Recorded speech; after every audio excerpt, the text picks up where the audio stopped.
Gênesis capítulo 7, versículo 17, até o capítulo 8, versículo 14. E esteve o dilúvio 40 dias sobre a terra, e cresceram as águas, e levantaram a arca, e ela se elevou sobre a terra. E prevaleceram as águas, e cresceram grandemente sobre a terra, e a arca andava sobre as águas. E as águas prevaleceram excessivamente sobre a terra, e todos os altos montes que havia debaixo do céu foram cobertos. 15 côvados acima prevaleceram as águas, e os montes foram cobertos. E expirou toda a carne que se movia sobre a terra, tanto de ave como de gado, e de feras, e de todo réptil que se roja sobre a terra, e de todo homem. Tudo que tinha fôlego de espírito de vida em seus narizes, tudo que havia no seco morreu. Assim foi desfeita toda a substância que havia sobre a face da terra, desde o homem até o animal, até o réptil, até as aves do céu, e foram extintos da terra, somente ficou Noé e os que com ele estavam na arca. E prevaleceram as águas sobre a terra 150 dias. E lembrou-se Deus de Noé, e de todo animal, e de toda a res com que estava com ele na arca. E Deus fez passar um vento sobre a terra, e aquietaram-se as águas. Cerraram-se também as fontes do abismo, e as janelas do céu, e a chuva dos céus deteve-se, e as águas tornaram de sobre a terra continuamente, e ao cabo de 150 dias as águas minguaram. E a arca repousou no 7º mês, no dia 17 do mês, sobre os montes de Arará. E foram as águas indo e minguando até o 10º mês. Do 10º mês, no primeiro dia do mês, apareceram os cumes dos montes. E aconteceu que no cabo de 40 dias, abriu Noé a janela da arca que tinha feito, e soltou um corvo, que saiu, indo e voltando, até que as águas se secaram de sobre a terra. Depois soltou uma pomba, a ver se as águas tinham minguado de sobre a face da terra. A pomba, porém, não achando repouso para a planta do seu pé, voltou a ele para a arca, porque as águas estavam sobre a face de toda a terra.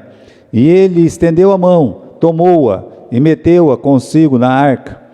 Esperou ainda outros 7 dias e tornou a enviar a pomba fora da arca. E a pomba voltou a pomba voltou a ele sobre a tarde. E eis arrancado uma folha de oliveira no seu bico, e conheceu Noé que as águas tinham minguado de sobre a terra.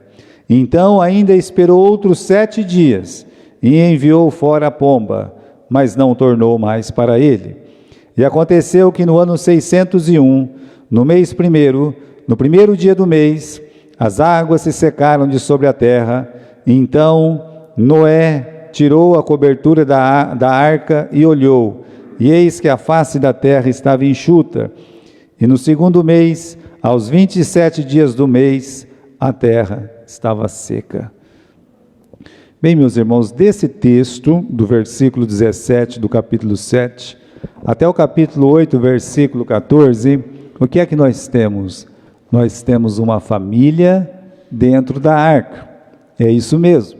Então, nossa história hoje, ela conta uma família que ela entra e ela permanece na arca por 1 ano e 1 mês e mais uns quebrados. É muito tempo, não é verdade? Mas esse foi o projeto de Deus.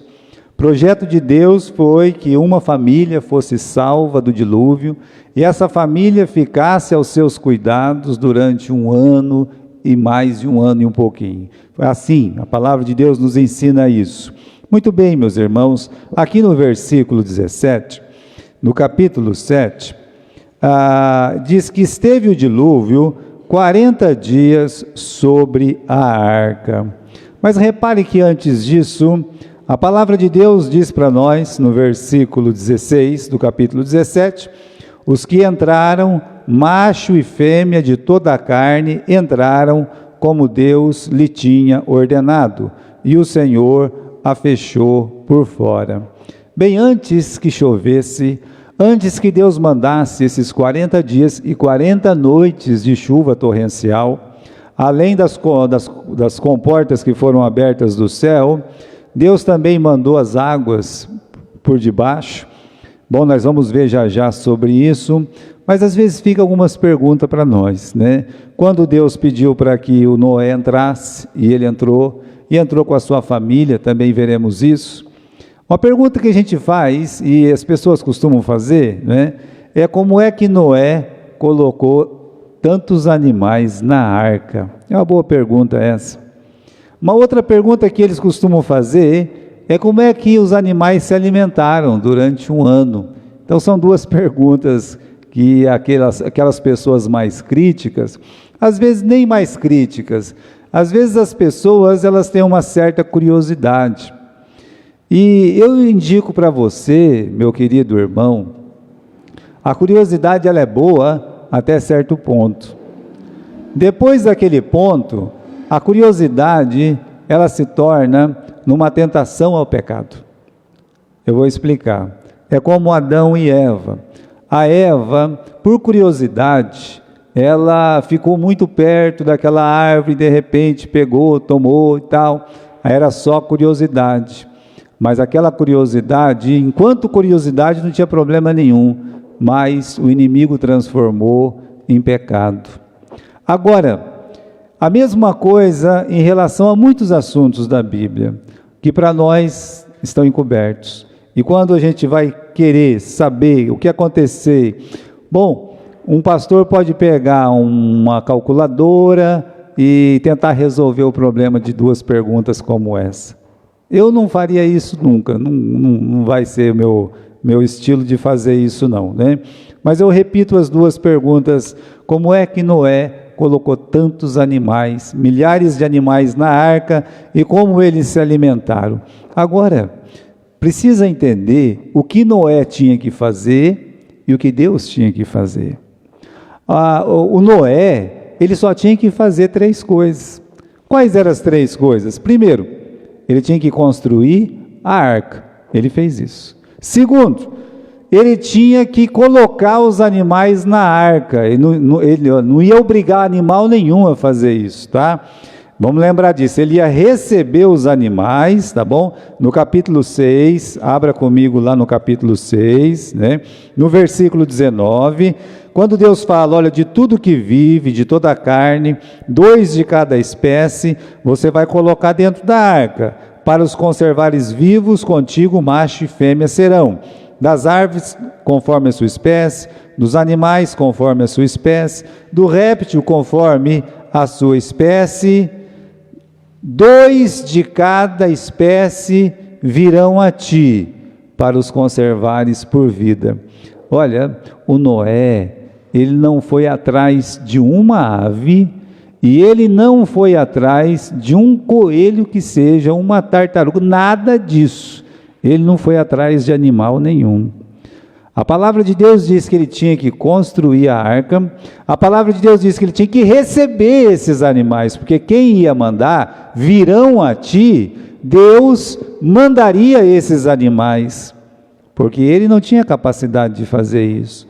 A terceira coisa que ele tinha que fazer, no capítulo 6, versículo 21, toma para ti de toda a comida que se coma, e ajunta para ti, e será mantimento para ti e para eles. Agora, irmãos, eu sei que você pode pensar, não é? Mas e agora? O que vai acontecer? Bom, o que vai acontecer? Que ele tinha que pegar comida para ele e para os animais. Mas é comida para o ano inteiro, para ele e para os animais? Bom, Deus não está falando nada de pegar comida para o ano inteiro, porque nem Noé sabia quanto tempo ia durar a chuva, e nem sabia quanto tempo eles iam ficar lá, boiando e depois encalhado no Monte Arará. Ele só tinha que fazer essas 3 coisas: construir a arca, colocar os animais lá dentro e levar comida para eles. Agora, quem colocou os animais lá, acomodou os animais, foi Deus. No final do versículo 20 está escrito isso. Veja lá, 2 de cada espécie virão para ti. Agora, a pergunta que eu faço também, não é? Às vezes como é que podia caber todos aqueles animais dentro da arca? Irmãos, se Deus Todo-Poderoso, nosso Deus, cheio de toda glória, de todo poder, se Ele é capaz de fazer passar um camelo no fundo de uma agulha, Ele não pode colocar esses bichos lá dentro da arca, do jeito que Ele quiser, como Ele quiser, quando Ele quiser? Ele pode, claro que Ele pode. Então, meus irmãos, Ele que pode fazer uma coisa assim, né? Um camelo numa agulha, pois Ele pode colocar esses animais dentro da arca também. Agora, quem sustentou esses animais? O que Deus fez com a viúva lá em Serepta? O que Deus fez com aquela viúva lá no tempo do Eliseu? O que Deus fez com Israel no deserto? Não foi por um ano não, foi por 40 anos. O que Jesus Cristo fez com 5.000 pessoas, com 5 pães e 2 peixinhos? O que Deus fez? Deus não multiplicou? Não era esse o trabalho de Deus? E Deus não podia fazer novamente tudo igual? Irmãos, não está dizendo que Ele fez isso, mas como é que você acha que eles iam comer durante o ano todo? Ia ter alfafa para eles o ano todo? Ah, meus irmãos, Deus Ele pode até tirar a fome dos animais, Ele pode fazer qualquer coisa. Então acredite, o dilúvio é um grande milagre, é um grande sinal. A Bíblia chama o dilúvio de sinal. Sinal na Bíblia significa maravilha, significa milagre. Então Ele podia não só colocar aqueles animais. Já pensou você catar gato para colocar dentro de uma arca? Agora tenta catar uma onça e colocar dentro da arca. Não ia dar certo se Deus não colocasse no coração desses animais que eles tinham que ir até Noé. E aí deixa que Deus sustenta. Aqueles que Deus reserva, esses Deus sustenta. Se Deus colocou o Israel no deserto, Ele vai dar comida para eles. Se as pessoas vão até Jesus para ouvir a palavra, Jesus vai dar comida para eles. E se os animais vão até a arca porque Deus levou, então Deus vai dar comida para eles também. Esse é o grande milagre de Deus. Agora, Noé entra com sua família e a palavra de Deus diz que Deus, Ele fechou a porta. Final do versículo 16, o Senhor fechou a porta. Mas se você olhar o capítulo 7, versículo 1, Deus fala assim: Noé, entra tu e a tua casa na arca. Entra tu e a tua casa. Noé entra com a família dele. E Deus faz o quê? Deus fecha a porta. O convite, meus irmãos, por Ele mesmo já é maravilhoso. Você vai entrar, você e toda a sua família. Quando Deus chamou Noé, Ele chamou só Noé. Noé teve 120 anos para ganhar a esposa, nasceram os filhos, e ele ganhar os filhos, e ainda ganhar as noras. Ele ganhou a família inteira para poder entrar na arca. Deus salvou a família toda de Noé. Deus quer salvar a nossa família inteira. Olha, aquele versículo citado em Atos 16, 31, aquilo ali não é fake não, aquilo ali é a palavra de Deus, aquilo é verdade de Deus. O que nós temos lá? Crê no Senhor Jesus Cristo e serás salvo tu e a tua casa. Agora, isso, meus irmãos, é pela fé. Deus que alcançou o nosso coração, alcança também a nossa casa. Por isso você tem que trabalhar, você tem que testemunhar, você tem que ter esperança, você crê para a sua salvação, e você crê para que Deus toque no coração das pessoas da sua família, e assim fará.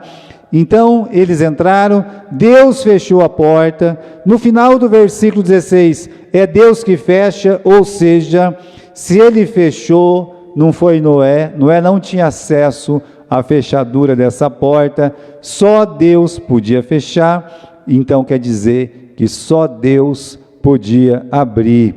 Agora, o que representa Deus fechando essa porta? Pelo menos duas coisas. representam? Primeiro, se foi Deus que fechou, era uma segurança para quem? Era uma segurança para Noé.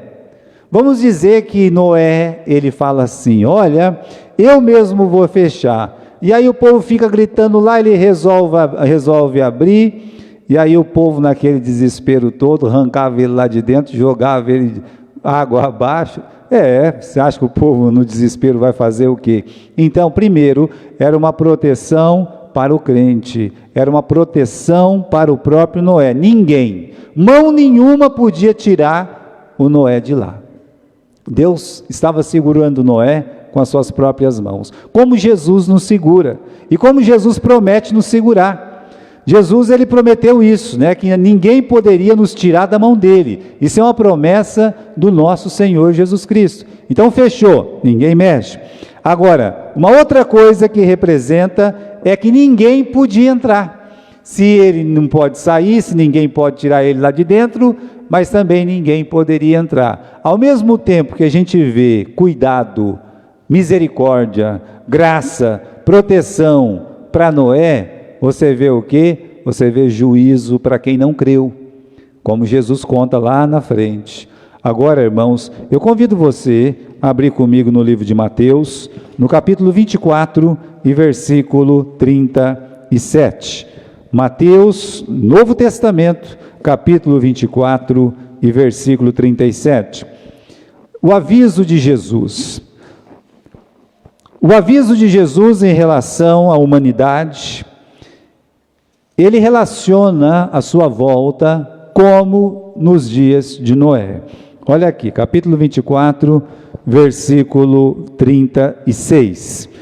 Porém, daquele dia e hora ninguém sabe, senão os anjos, nem os anjos do céu, nem o Filho, mas unicamente o meu Pai.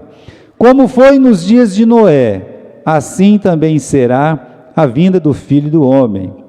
O que Jesus ressalta aqui é que quando ele voltar, ele vai buscar os seus. Quando Jesus Cristo voltar, ele vai buscar a sua igreja. Ele vai vir nos buscar porque ele prometeu. Agora, no versículo 38, o fator surpresa é que é declarado por Jesus. Porque assim como foi nos dias de Noé, ou nos dias anteriores ao dilúvio, eles comiam, bebiam, casavam, davam-se em casamento, até o dia que Noé entrou na arca, e não o perceberam, até que veio o dilúvio e os levou a todos. Assim também será na vinda do Filho do Homem. Como é que vai estar a terra quando Jesus voltar? Vai estar como nos dias de Noé. Como eram os dias de Noé? Completamente corrompida em pensamentos e ações. Primeiro isso, violência e imoralidade, como era nos dias anteriores a Noé. Agora, mais, você vai acrescentar aquilo que Daniel falou, que é a falta do amor, o aumento da ciência, muitas guerras. Esse aqui é o que vai marcar a volta do nosso Senhor Jesus Cristo. Agora, no tempo de Noé, total despreocupação com a palavra de Deus. Ninguém estava nem aí com a palavra de Deus. O que você vê? Casavam, eles estavam, não só comiam, bebiam, casavam e davam-se em casamento. Ninguém estava nem aí. Em 120 anos de pregação, foram 120 anos de pregação para as mesmas pessoas. Noé, o pregoeiro da justiça. Pregando, casando, dando-se em casamento, comendo, bebendo, churrasco, festa, jogo, brincadeira, vamos lá, vamos trabalhar. É assim, a vida continua. Para eles a vida continuava, não ia acabar nunca. Então Jesus está dizendo, olha, do jeito que foi nos dias anteriores do dilúvio, vai ser quando eu voltar. As pessoas vão estar completamente despreocupadas e serão pegas de surpresa. Versículo 39, e não o perceberam até que veio o dilúvio e levou a todos. É o fator surpresa. De repente, quando eles abriram o olho, pronto, aconteceu. Então, meus irmãos, o dilúvio veio. Vamos voltar para o capítulo 7 e versículo 17, porque diz assim: esteve o dilúvio 40 dias sobre a terra. Muito bem, tudo estava calmo, tudo estava divertido, e como eu disse, maldade, imoralidade, violência rolando solto naquele mundão. De repente, veio os trovões, junto com os trovões, meus irmãos, os relâmpagos, e de repente começou a chover. Não somente começou a chover, não foi uma simples chuva, né? Foi um juízo. A Bíblia chama de juízo. Capítulo 7, versículo 11. No ano 600 da vida de Noé, no mês segundo, aos 17 dias do mês, naquele mesmo dia, se romperam todas as fontes do grande abismo, e as janelas do céu se abriram, e houve chuva sobre a terra 40 dias e 40 noites. Aquelas águas que estavam reservadas lá desde a criação, em Gênesis 1, que nós estudamos, mas as águas reservadas no alto, com as nuvens lá no céu, Deus resolveu colocar tudo em prática. Deus resolveu fazer com que a de cima pudesse descer e que a de baixo subisse. Isso aconteceu por 40 dias e 40 noites. Imagine o desespero quando isso aconteceu. Bem, irmãos, a gente está vendo lá nos Estados Unidos, se você segue algum jornal ou alguma coisa, mas está tendo lá um furacão muito grande, mas é só um furacão, que lá não é nada, tá? O que nós estamos assistindo aqui não é só uma chuva torrencial, é um maremoto. Agora, maremoto é uma coisa assim, absurda. Só que o maremoto tem uma vantagem. Por quê? Porque o maremoto, ele levanta 7 metros, 8 metros a onda, e aí então ele vem varrendo 7, 8 metros só. Só que as montanhas são bem maiores que 7 e 8 metros. Então, se você não mora no litoral, você não vai morrer afogado. Essa é a notícia boa do maremoto, né? Quem que vai morrer? Quem está no Rio de Janeiro, quem está em Fortaleza, estão entendendo? Agora, aqui no estado de São Paulo, Marília, Garça, Sentinela do Planalto, lugares altos do estado de São Paulo, aqui ninguém vai morrer se tiver um maremoto. Só que foi muito mais que maremoto, porque se romperam as fontes do abismo. A água começou a subir, água que descia e que não acabava mais. Então, irmãos, a gente pode imaginar que as pessoas primeiro se esconderam nos seus lares, depois os lares foram invadidos com a água. O normal é a pessoa fazer o quê? É a pessoa escalar as montanhas, e assim foi, disputando com as bestas feras, humanos e bestas feras disputando um pedacinho da montanha. O problema é que a montanha do Arará, também, meus irmãos, ela foi inundada. Pronto, 40 dias e 40 noites. Capítulo 7, versículo 21. Vamos ler do versículo 20, né? Versículo 19 a 21, perdão, né? Diz assim: as águas prevaleceram excessivamente sobre a terra. O versículo anterior diz que prevaleceram e cresceram, tá? No versículo 19 diz que prevaleceram excessivamente, ou seja, não foi uma coisa só, tipo um maremoto, que a água vem e depois a água volta para o mar e se estabiliza, entenderam? Maremoto é assim, ela vem, é uma onda grande, mas depois ela volta. O que a palavra de Deus está dizendo é que a água veio e ficou. Já pensou uma coisa dessa? Porque a onda é assim, a onda vai, você sabe que ela vai voltar. O problema é que essa não voltou, ela ficou, ela cresceu, e a palavra de Deus diz que não somente cresceu, mas ela prevaleceu sobre a terra. Versículo 19, prevaleceram excessivamente, e todos os altos montes que havia debaixo de todo o céu foram cobertos. que a Bíblia está dizendo aqui? Que tudo foi coberto. Eu repito, tudo foi coberto. Todos os montes da terra foram cobertos. 15 côvados acima prevaleceram as águas, e os montes foram cobertos. Olha, às vezes a gente tem aquela mania de dizer, fulano morreu. Não se usa muito isso, mas antigamente usava. Ah, está 7 palmos. Não é assim que a pessoa falava? 7 palmos para baixo, né? Ou seja, enterra uma pessoa, para enterrar uma pessoa tinha que cavar 7 palmos.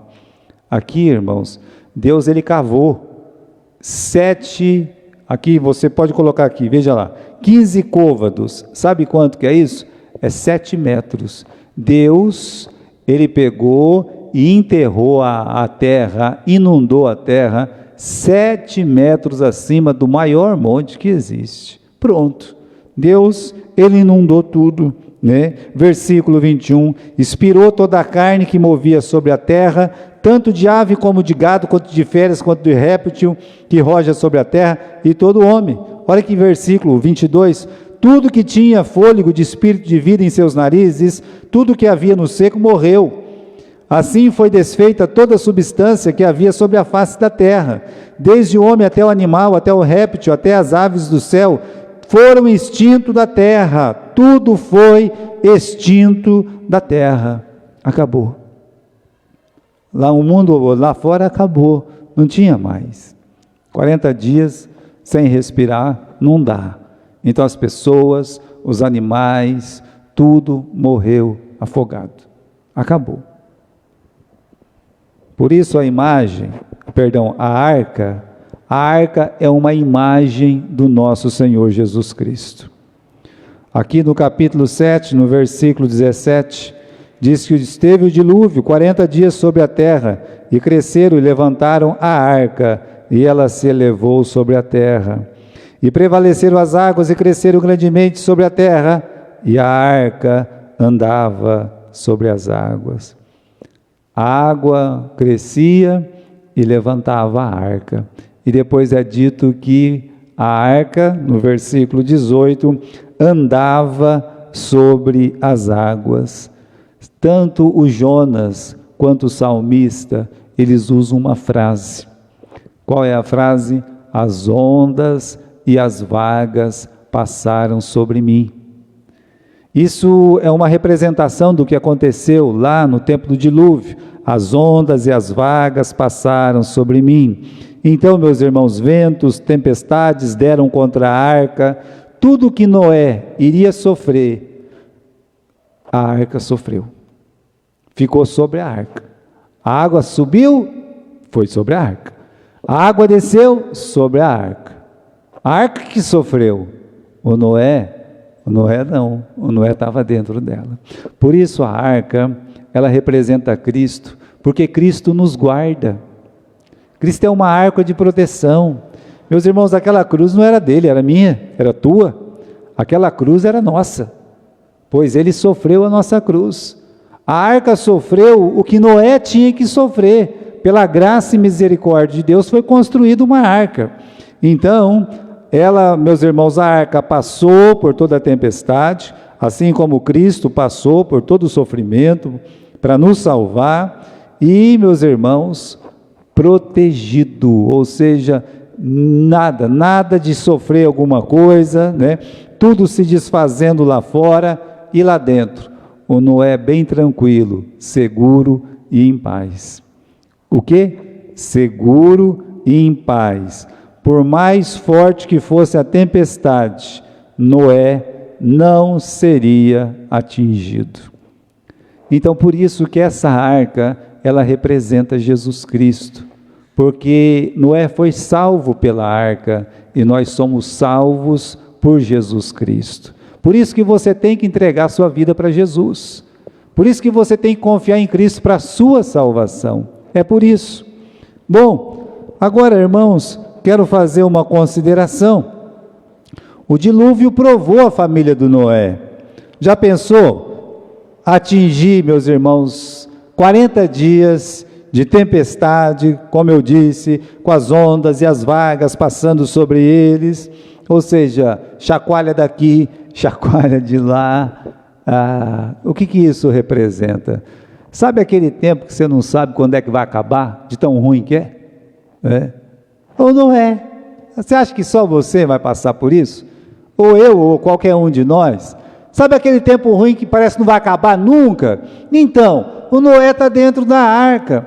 Ele não sabe quando é que aquilo vai acabar. Ele só sabe que Deus está ali, guardando ele, que Deus está protegendo ele. Parece, meus irmãos, que tem tempo que o mundo está caindo sobre a nossa cabeça. Aí a frase que nos vem é: quando vem tudo de uma vez só. A gente cansa de falar isso aí. Noé veio tudo de uma vez só, de baixo, de cima, do lado, tudo que vocês podiam imaginar.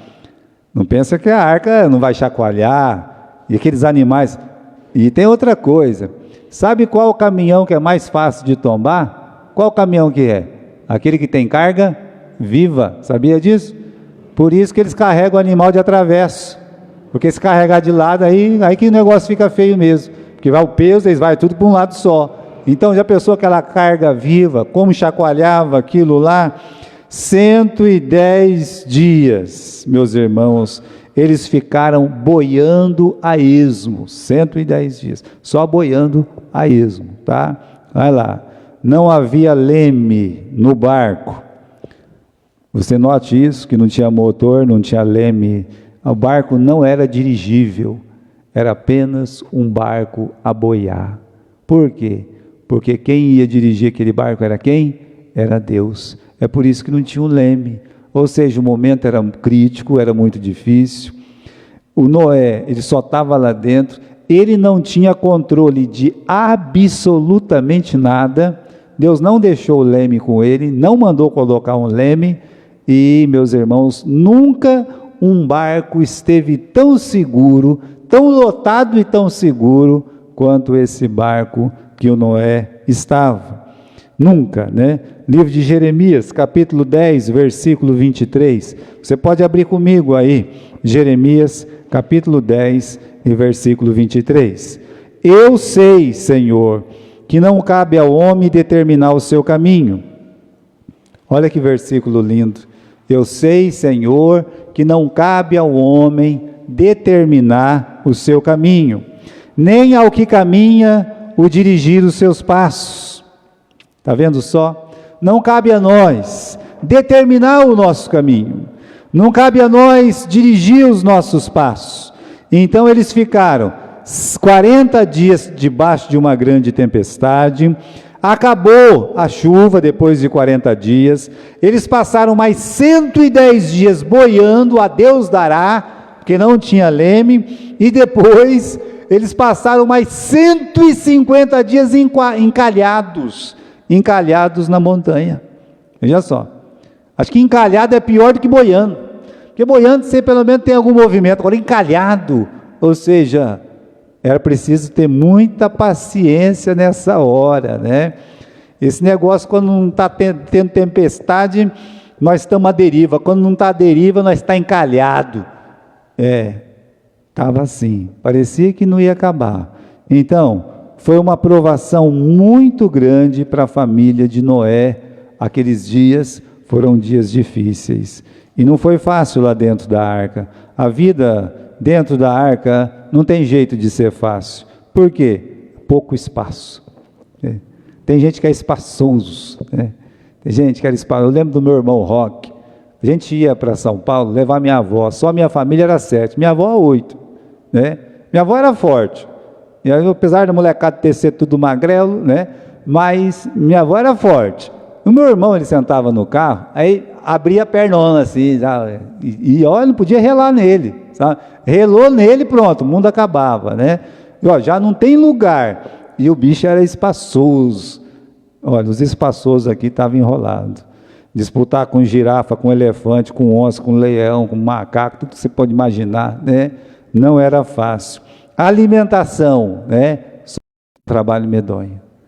Porque os animais dão trabalho, pessoas dão trabalho. Você coloca aqui, fica um ano, 8 pessoas dentro dessa igreja aqui, não fica dentro da arca não, né? 8 pessoas aqui dentro, tá?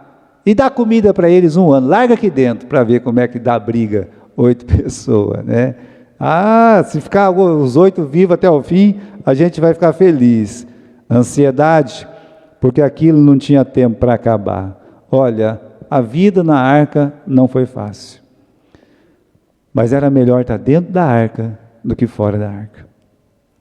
Olha, a nossa vida de fé, ela também não é fácil. E nessa jornada espiritual, a gente tem muita luta, muita batalha, muita decepção, muita tristeza. A gente tem sofrimentos, tem dor, mas é melhor estar aqui, é melhor estar com o povo de Deus, é melhor estar dentro da igreja do que fora dela. É a mesma coisa a arca.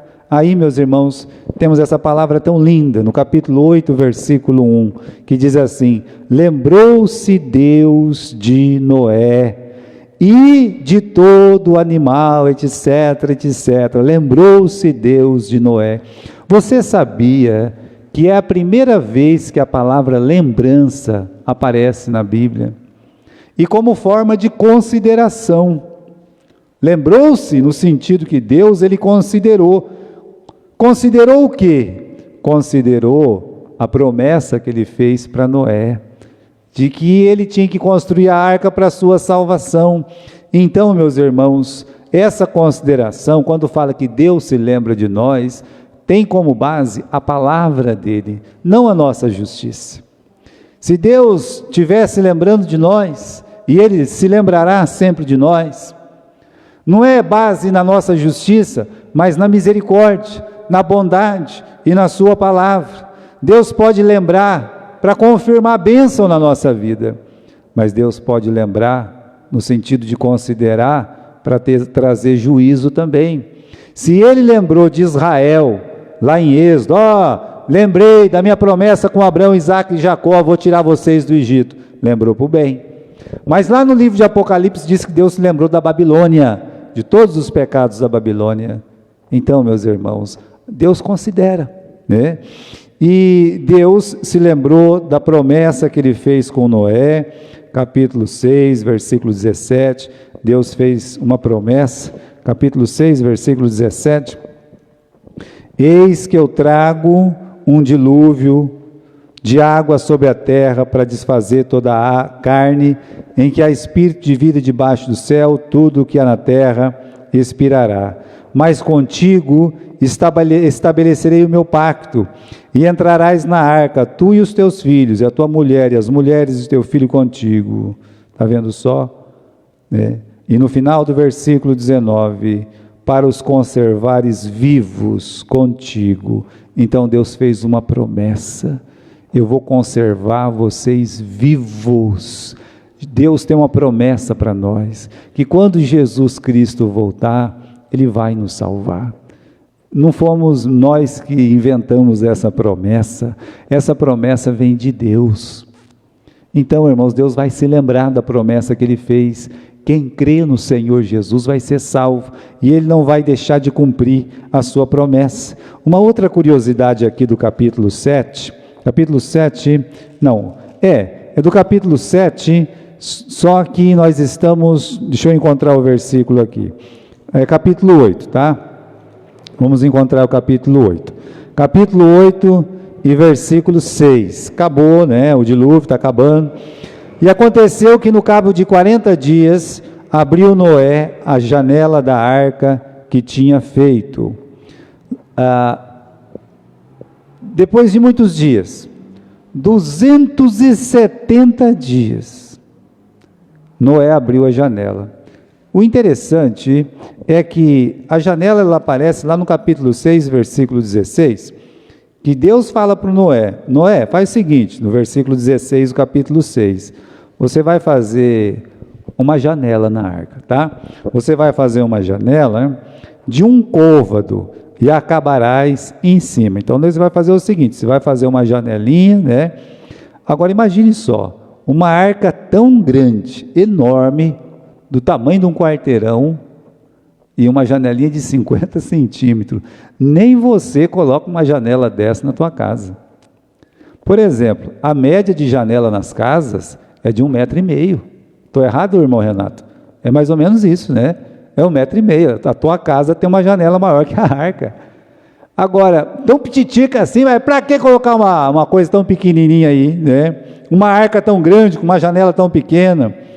Olha, é porque Deus simplesmente não queria que o Noé visse a desgraça do dilúvio. É só por isso. Imagine ele vendo as coisas. Não era para abrir aquela janela, a não ser nesse dia que foi aberta. A palavra de Deus diz que ele abriu 270 dias depois do dilúvio. Ou seja, o que tinha que acontecer já tinha acontecido. Então, irmãos, Deus poupou Noé desse sofrimento. Como ele estava lá salvando Lázaro, o rico em tormento, e o Lázaro ele tinha que estar em paz. Agora, não adianta a gente ser salvo em tormentos, salvo para ficar chorando, aquele outro, não, não vai acontecer isso na nossa salvação. Assim como na salvação de Noé, nessa proteção, Deus não permitiu que ele visse desgraça. Então, Deus preferiu que ele ficasse em paz com a sua família, nesses momentos de terror, e só depois de 270 dias ela foi aberta. O que representa isso, né? Por que ela foi aberta? É a portinha da esperança, meus irmãos. Quando o Noé abre, não é para contemplar o mal, a janela estava numa posição que não dava para ver a terra. Por isso, no capítulo 6, versículo 16, farás na arca uma janela de um côvado. Não é uma janela como nós temos, que dá para ver lá embaixo. Não dava para ver lá embaixo, tá? Não dava. Essa janelinha só dava acesso para ele olhar para onde? Para cima, para o céu. Porque a esperança é assim. Ou você olha para o céu, ou você não tem esperança. Porque se você ficar olhando muito para a desgraça, se você ficar olhando muito para as coisas ruins, se você ficar olhando muito para o que as pessoas falam e dizem, a sua esperança acaba, a sua esperança morre. Aí não é esperança, vai se transformar em agonia e ansiedade. E Deus não quer isso. Por isso Ele não permitiu que se colocasse janelas. Só uma janelinha, e essa janelinha cabia a sua mão é para colocar a mão. Fazer o quê? É colocar a mão para soltar o corvo, soltar a pomba, ou com seus olhos olhar para cima e esperar em Deus. É só por isso. A esperança sempre olha para Deus. A esperança, meus irmãos, sempre espera dias melhores. Por isso a janela é tão pequena. E dessa janela, como eu disse, soltou o corvo. Olha aí o versículo 7.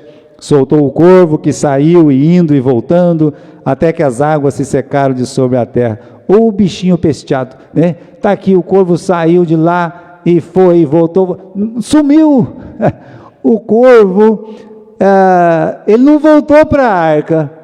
Sabe por quê? Porque é um animal carnicento, é um animal nojento. Quando ele achou a primeira carcaça de boi, primeira carcaça imunda lá, ele já ficou flutuando em cima e ficou bicando. Ele vai voltar na arca para quê? Quando ele estava livre, ele usou a liberdade dele para repousar sobre as carcaças putrefadas, imundas, carniça pura. É por isso que Paulo diz para a gente não usar a nossa liberdade para dar ocasião ao quê? A carne. Foi o que aconteceu com o corvo. Ele usou a liberdade dele para dar ocasião à carne. Bem, agora a pomba, ela também foi solta, né? Já que o corvo não voltou, teve que soltar uma pomba. Versículo 8. Depois soltou uma pomba para ver se as águas tinham minguado de sobre a terra, a face da terra. A pomba, porém, não achou repouso para a planta do seu pé, e voltou a ele para a arca. Veja a diferença. O corvo achou. Mas não tinha árvore ainda? Pois é, não tinha árvore, mas tinha alguma coisa imunda boiando lá. Para ele era suficiente para não voltar. Agora a pomba, tadinha, foi para um lado, foi para o outro, tentou achar alguma coisa para colocar o pezinho dela, não conseguiu. E olha, a pomba, ela voa muito mais longe do que um corvo. Mas ela não encontrou. O que ela fez? Ela voltou. Em coisa imunda ela não quis colocar o pé dela. Sejamos como as pombas. Aí soltou a segunda pomba, no versículo 10. Esperou ainda 7 dias, tornou a enviar a pomba para fora da arca, e a pomba voltou a ele sobre a tarde, e eis arrancado uma folha de oliveira do seu bico, e conheceu Noé que as águas tinham minguado sobre a face da terra. Quando a pombinha trouxe um ramo, né, uma folha de oliveira, aí Noé sabia, as águas baixaram. Ele não estava vendo, lembra? Ele não estava vendo. Aí aconteceu que no versículo 12, esperou ainda outros 7 dias, e enviou fora a pomba, e ela não mais voltou, ou seja, ela encontrou um lugar para fazer ninho, e não era uma carcaça. Pronto, as coisas estavam secas lá embaixo. Olha o que diz o versículo 13. E aconteceu que no ano 601, no mês primeiro, no primeiro dia do mês, as águas se secaram de sobre a terra. Então Noé tirou a cobertura da arca e olhou, e eis que a face da terra estava enxuta. E no segundo mês, aos 27 dias do mês, a terra estava seca.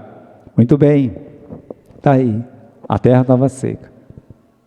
Ele poderia olhar e dizer assim: galera, agora chegou a nossa hora, vamos cair fora. Liberdade, galera. Mas ele não fez isso. Ele ficou lá dentro. E ele foi ficando lá dentro. Olha, no segundo mês, versículo 14, aos 27 dias do mês, a terra estava seca. Então falou Deus a Noé, dizendo: sai tu e tua mulher e teus filhos, as mulheres do teu filho contigo. É somente quando Deus disse, sai, é que ele saiu. Veja bem, ele abriu até a cobertura para poder ver, tudo isso ele fez, mas ele não abriu a porta. Essa porta só Deus podia abrir, e só ele podia fechar, ou o contrário, né? Só ele podia fechar, só ele podia abrir. Aí Deus disse, sai da arca, Noé. Ele, meus irmãos, que tentação, hein, para sair da arca, e que falação na orelha, já pensou? Não vamos sair não, pai, tá. As noras reclamando, mulher falando na cabeça, todo mundo, né? E ele quietinho ali, mas ele só age de acordo com a voz de Deus, só isso, só sai quando Deus manda, e ele saiu só quando Deus mandou.